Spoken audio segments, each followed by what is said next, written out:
Bersyukur Tuhan baik, boleh memberi hikmah, kuasa, kekuatan, sehingga kita boleh bersama-sama berpikir, bergumul, bercakap, dan mengambil keputusan dalam restra program pelayanan tahun 2024. Berbicara tentang pelayanan tidak segampang yang kita pikirkan, tidak segampang yang kita bayangkan. Artinya pelayanan ini banyak hal yang kita hadapi dalam tantangan, dalam hambatan, dan bukan hanya kita yang mengalaminya. Paulus pun mengalami hal yang demikian. Banyak hal yang diperhadapkan Paulus dalam mengerjakan tugas dan tanggung jawab pelayanan yang dipercayakan Tuhan kepadanya. Bapak Ibu saudara-saudara yang diberkati Tuhan, sehingga kalau melihat firman ini ada beberapa perhatian yang menjadi penilaian penting bagi kita.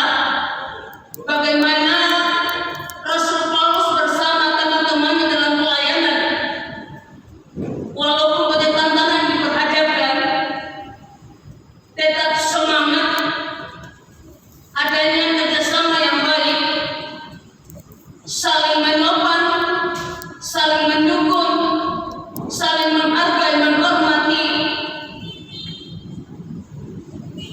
Pelayanan yang dilakukan oleh Rasul Paulus dengan teman-temannya membutuhkan sikap rendah hati,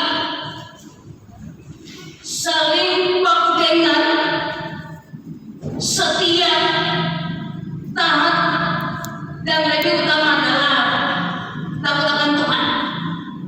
Dan hal-hal inilah yang dilakukan oleh Rasul Paulus, sehingga Paulus bersama dengan teman-temannya mencapai keberhasilan, kesuksesan dalam pelayanan.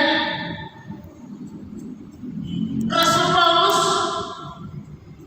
mengerjakan pelayanan dengan baik, dan prinsip dari Rasul Paulus adalah kasih Kristus yang menggerakkan pelayanan. Paulus katakan bahwa bagiku hidup adalah memberi buah. Artinya kalau pelayanan itu Kristus jadi utama, Kristus dinomorsatukan, didahulukan, Kristus yang menggerakkan pelayanan itu bagi kita, pasti pelayanan akan berlangsung dengan baik. Bapak Ibu saudara-saudari yang diberkati Tuhan, dua hari ini dalam pergumulan dan perenungan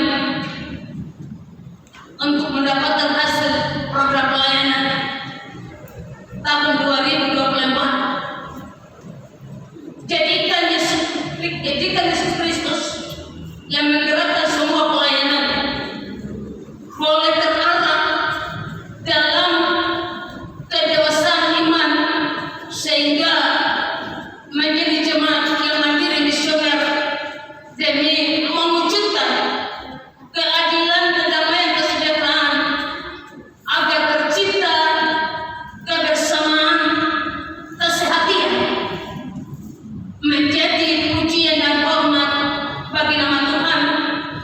Firman Tuhan katakan di dalam Kisah Para Rasul 18 ayat 9 hingga ayat yang 10, firman Tuhan berkata kepada Paulus, jangan takut, teruslah memberitakan firman dan jangan diam, sebab aku menyertai engkau.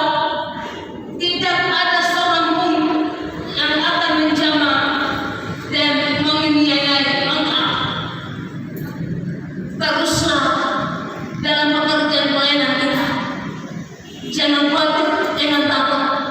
Janji Tuhan akan menyertai kita sampai pada akhir